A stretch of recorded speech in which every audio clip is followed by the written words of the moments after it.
The emergence of the Defender. Captain Ilara Chen stood on the observation deck of Earth's orbital station, watching as the Starship Defender emerged from its construction bay. Unlike the sleek, organic designs favored by the more established galactic species, the Defender was all hard angles and practical geometry, its dark hull absorbing rather than reflecting the light of distant stars. At 2 kilometers long, it wasn't the largest vessel humanity had built, but it was by far the most advanced. "Beautiful, isn't she?" Admiral Marcus Hayes appeared at her side, his weathered face tight with anticipation. "If by beautiful you mean terrifying, then yes," Chen replied. She'd been selected to command the Defender, humanity's answer to 3 decades of systematic oppression by the galactic hegemony. "Have they detected it yet?" Hayes shook his head. "The quantum absorption hull is working perfectly. As far as their sensors are concerned, that bay is empty." "You're a ghost ship, Captain." Humanity had been late to the interstellar community, achieving faster-than-light travel only 60 years ago. Initially welcomed as curiosities, humans had quickly proven too resourceful, too adaptable, and far too quick to colonize for the comfort of the established species. The hegemony, a coalition of the 7 oldest spacefaring races, had systematically worked to contain them. Trade restrictions, resource embargoes, accidental attacks on outlying colonies, all while maintaining the pretense of diplomatic relations. Chen had lost her family in one such accident when hegemony ships had bombarded the Proxima colony, claiming they were pursuing pirates. 2,000 dead, and not a single pirate found. "The Senate is watching, Ilara." Hayes' voice lowered. "Prove this works, and we get the funding to build a fleet. Fail, and we're looking at another century of getting pushed around, if we survive that long." Chen nodded, her jaw set. "When do we depart?" 600 tomorrow. Your crew is already boarding." Hayes handed her a data crystal. "These are your orders. Official mission parameters state you're conducting deep space surveys in the Cygnus Gap." "And unofficially?" Hayes smiled thinly. "The hegemony outpost in the Taurus Reach has been attacking our supply ships. Intelligence reports their main battle group will be there in 3 days. You're going to introduce yourself." 12 hours later, Chen stood on the Defender's bridge, surveying her command crew. Most were veterans like her, people who had lost homes or loved ones to hegemony aggression. Their faces showed the same mix of determination and barely contained anger that she felt herself. "Quantum drive spooling up, Captain," reported Lieutenant Commander Riza Diller from the propulsion station. "Core temperature optimal. Displacement field stable. Tactical systems online," added Lieutenant Sofia Novak. "Munitions primed, but dormant as ordered." Chen settled into the command chair. "Take us out, Helm. Standard acceleration until we clear the solar well, then engage the quantum drive. Course: Taurus Reach." The Defender moved with surprising grace for its size, accelerating smoothly away from Earth. Once past Mars orbit, Chen gave the order: "Engage quantum drive." Unlike conventional faster-than-light systems that bent space or created wormholes, the quantum drive was humanity's desperate innovation. It partially shifted the ship into multiple quantum states simultaneously, allowing it to exist in several places at once, and move between them nearly instantaneously. The stars blurred not into streaks, but into a hazy probability cloud as the Defender slipped between states of being. The sensation made most of the crew nauseous for the first few jumps, but they'd trained for this. 3 days later, they arrived at the Taurus Reach. As predicted, a hegemony battle group was present, 5 capital ships of the Vorax Dominion, the most militaristic of the hegemony races. The vessels resembled massive, segmented insects, their hulls gleaming with an iridescent blue-green sheen. "They haven't detected us," Novak reported, surprise evident in her voice. "Quantum absorption field is holding." Chen nodded. "Maintain position and passive scanning. I want to observe their patrol pattern before we make our move." For 6 hours, they watched the Vorax vessels systematically harass human cargo ships attempting to reach the mining colonies beyond the reach. When a merchant vessel designated Sierra 9 refused to change course, one of the Vorax ships fired a warning shot that ruptured its cargo bay, venting precious supplies into space. Chen had seen enough. Tactical, prepare displacement field. Target the lead Vorax vessel, the one that just fired. Minimal yield, target their weapon systems only. Displacement field charged, Captain, Novak reported after a moment. Target locked. Execute. What happened next would be debated in emergency sessions throughout the galaxy for weeks to come. The Defender didn't fire energy weapons or launch missiles. Instead, a ripple seemed to emanate from its hull, a barely visible distortion that expanded outward. When it reached the Vorax flagship, sections of the vessel simply relocated. Weapon emplacements, sensor arrays, and propulsion vents separated from the hull as if they had never been attached, floating away in perfect, undamaged condition. The Vorax ship drifted, suddenly and inexplicably disarmed. Quantum displacement successful, Novak reported, her voice hushed despite herself. Target neutralized. Open a channel to all Vorax vessels, Chen ordered. When the connection was established, she spoke clearly. This is Captain Ilara Chen of the Earth Defense Force Vessel Defender. What you've just witnessed is a fraction of our capability. The ship we've disabled will suffer no casualties if you send immediate assistance. We have similar targeting solutions for all your vessels. She paused, letting the threat sink in. For 30 years, the hegemony has systematically undermined human expansion, attacked our colonies, and strangled our trade, all while maintaining the fiction of peaceful coexistence. That ends today. Human ships will pass through this sector unmolested. Any further aggression against our vessels will be met with an escalating response. Defender out. The bridge was silent as the channel closed. They're powering weapons, Captain, Novak reported tensely. Chen had expected this. Target the next vessel in the chain of command. Full displacement of all major systems. This time, the effect was even more dramatic. The second Vorax ship didn't just lose its weapons. Entire sections of the vessel separated cleanly, as if carefully disassembled by an invisible hand. Life support and crew quarters remained intact, but the ship was effectively reduced to a collection of perfectly preserved components, none of which could function independently. By the void, whispered Commander Delir. What have we built? The remaining Vorax ships immediately powered down their weapons. We've receiving a transmission from the Vorax command vessel, Communications Officer Park announced. The main view screen activated to show a Vorax commander, their insectoid features rigid with what Chen recognized as shock. This technology violates all principles of civilized warfare. The Vorax hissed. You cannot possibly understand the forces you are manipulating. We understand perfectly, Chen replied coldly. We developed this technology because you left us no choice. Retreat from this sector immediately. When you report to the Hegemony Council, tell them humanity is no longer accepting their guidance on where we can travel or trade. Within hours, the incident had spread across galactic communication channels.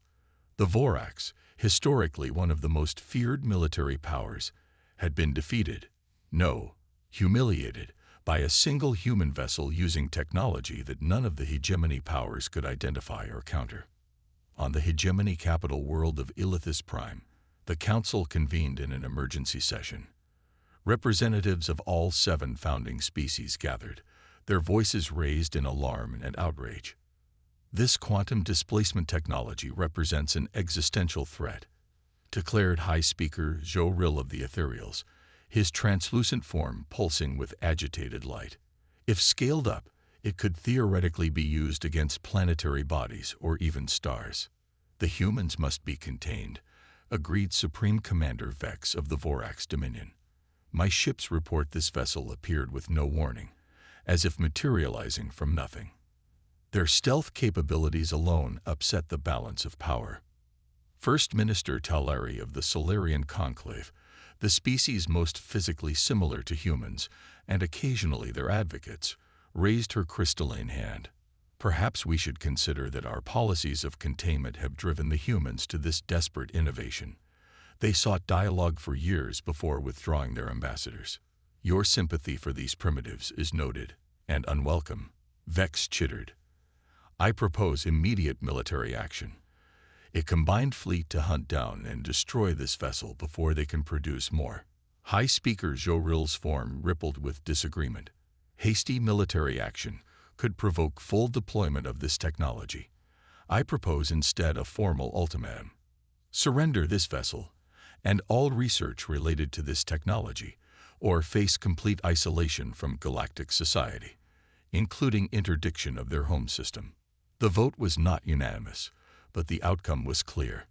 The hegemony would demand Earth's compliance, with the unspoken threat of overwhelming force behind their words. None of the assembled powers considered what this ultimatum might mean to a species that had spent 3 decades being systematically constrained and attacked. None of them understood that humans, backed into a corner, would not surrender the only advantage they had ever held. None of them realized that the galaxy was about to change forever.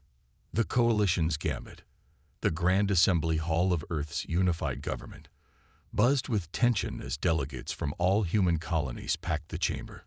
On the central display, the hegemony ultimatum played on a loop. Surrender the Defender and all quantum displacement technology, or face total isolation from the galactic community, a thinly veiled threat of blockade or worse. Captain Chen stood at attention before the Security Council, the political leadership of humanity's military forces.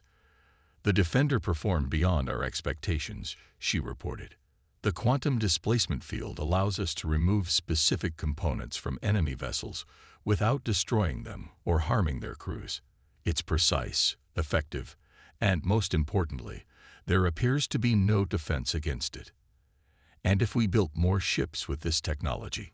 Asked Counselor Yamamoto. A fleet of 10 could likely hold off the entire hegemony, Chen answered honestly. For a time. For a time, echoed Counselor Rivera, the eldest member, but not indefinitely. The hegemony includes hundreds of worlds across 7 species. They'd been spacefaring for thousands of years. We have 30 colonies and barely a century of FTL experience. This is exactly why we can't surrender our only advantage, argued Defense Minister Okafor. The Defender is the only reason they're talking to us instead of simply annihilating our outposts. The debate raged for hours. Some counselors advocated immediate construction of additional quantum displacement vessels. Others pushed for using this moment of leverage to negotiate better terms with the hegemony. A few even suggested surrendering the technology to prevent galactic war. In the end, Earth's response was diplomatic but firm. The Defender would remain in service as a defensive asset. Humanity would welcome hegemony observers to verify that the quantum displacement technology would not be used offensively against civilian targets or planetary bodies. In exchange, humanity demanded full recognition as an equal member of the galactic community, with all trade restrictions lifted. The hegemony's answer came 3 days later, not in words but in ships. Over 500 vessels from all 7 hegemony species took up positions along the borders of human space. Not yet an invasion force, but an unmistakable show of force. Chen received her new orders while the Defender underwent minor repairs at the Jupiter shipyards. Patrol the border, Admiral Hayes told her, his holographic image flickering slightly. Don't engage unless attacked, but make sure they know you're there. The diplomatic channels are still open, but the Council believes showing our capabilities will strengthen our position.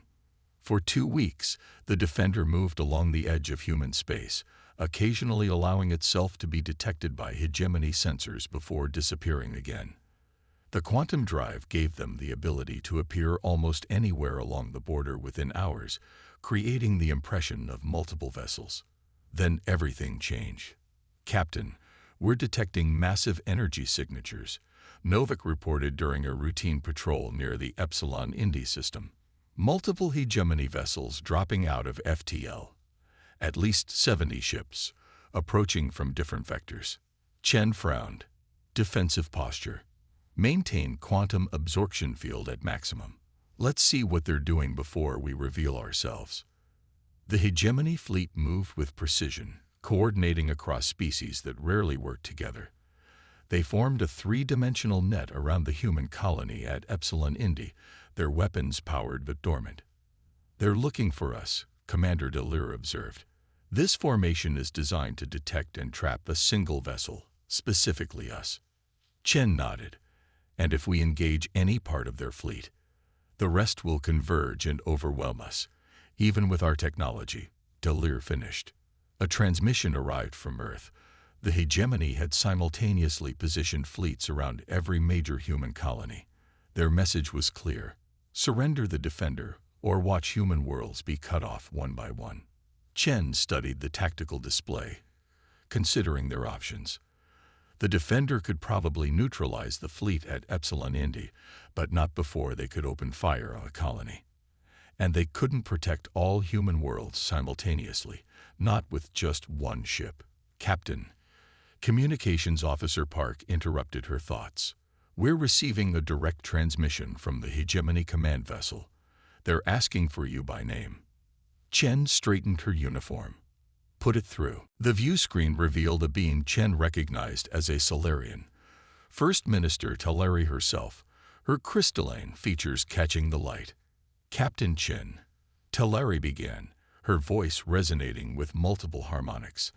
"I speak not just for the hegemony, but as one who has advocated for humanity's potential. This confrontation benefits no one. You have shown remarkable restraint in using your vessel's capabilities, targeting only military systems and sparing all lives."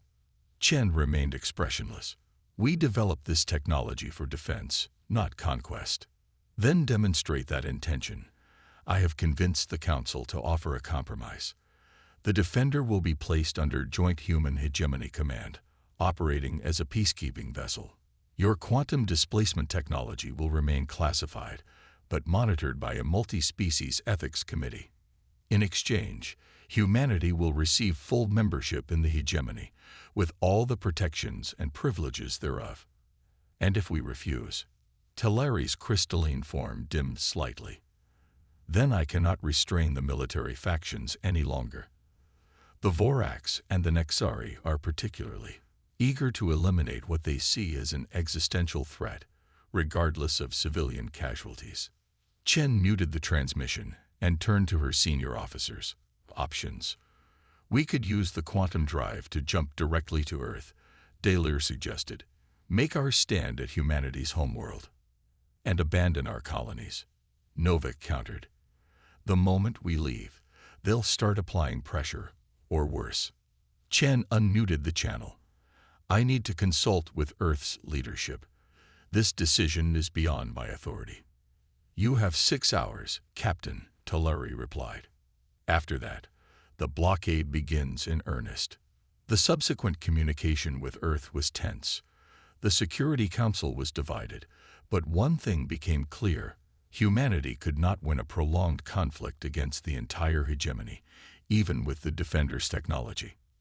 "Accept the compromise," came the final order from Admiral Hayes. "But with conditions. We want guarantees for our colonies, technological exchange programs, and seats on all major hegemony councils." When Chen relayed these terms to First Minister Talari, the Solarian seemed genuinely relieved. "These are reasonable requests. I believe I can secure the Council's agreement." Over the next 24 hours, the framework of a new relationship between humanity and the hegemony took shape. The Defender would indeed become a joint peacekeeping vessel, with Chen remaining as captain but accepting a hegemony advisory team. Human observers would be welcomed aboard hegemony ships, and technology exchange programs would begin immediately, though the quantum displacement technology would remain restricted to the Defender alone. Most significantly, humanity would receive 3 permanent seats on the Hegemony Council, effectively becoming the 8th founding member, an unprecedented concession. As the hegemony fleets withdrew to non-threatening positions, Chen found herself on the observation deck, staring at the stars. Commander Delure joined her, his expression thoughtful. "Permission to speak freely, Captain." "Always, Riza." "Did we win or lose here?" he asked. "We developed this technology to break free from hegemony control, but now we're formally joining them." Chen considered this. "I think we achieved something neither side expected. Not independence, but interdependence. They feared us enough to offer real partnership instead of continued subjugation." "And the Defender? Will we ever actually use the displacement technology again?" Chen smiled faintly. "Let's hope we don't need to. But the fact that we can, that will shape everything that comes next." 3 months later, Captain Chen stood in the Grand Chamber of the Hegemony Council on Illithus Prime, the first human ever to address the assembled representatives of all 8 species, humanity now included among them. "The Defender was built because we saw no other way to ensure humanity's survival," she told them, her voice echoing in the vast space. "But survival alone is not enough. Together, we have an opportunity to build something greater than any single species could achieve alone." She gestured to the holographic display showing the Defender, now bearing the insignia of both Earth and the hegemony on its hull. "This vessel was designed as a weapon, but its greater purpose may be as a symbol of what can be accomplished when technology serves wisdom rather than fear." As she spoke, technicians from 3 different species were already at work on the Defender's quantum drive, studying how its principles might be adapted for civilian applications, medical procedures that could remove tumors without surgery, construction techniques that could build structures molecule by molecule, power systems that could end energy scarcity across the galaxy. What had begun as humanity's desperate gambit had become, against all odds, the foundation for a new era of galactic cooperation. The warship so powerful that the galaxy feared it had become the vessel that transformed it. The quantum displacement technology remained potentially devastating as a weapon, but its greater power lay in forcing 8 species to recognize that they shared a future, whether they had chosen to or not. And in that recognition lay the seeds of genuine peace.